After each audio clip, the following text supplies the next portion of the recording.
In this video, we will be doing a proof involving congruent segments and divisions.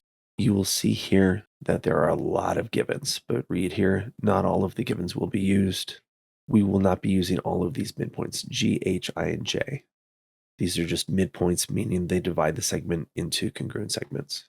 Now, starting with the first given, AE is congruent to ED. We're going to mark these in red just so they're easy to see. AE is congruent to ED, right there.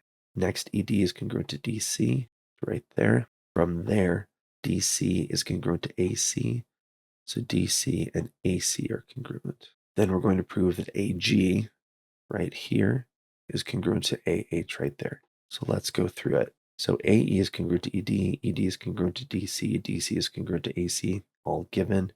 That's what we did here going around the rhombus. So then AE is congruent to AC. AE is congruent to AC right there.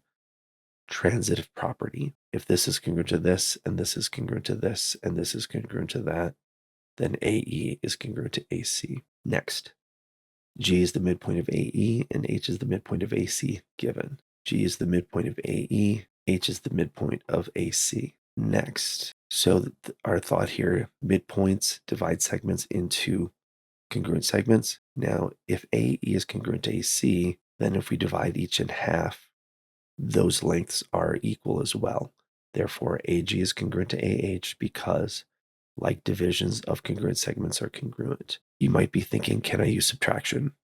You can. However, it's quicker just to use like divisions of congruent segments are congruent. As with all theorems, go through it about 4 or 5 times in your brain. They're seemingly very difficult when you first start them, but once you see what they are, they're fairly common sense.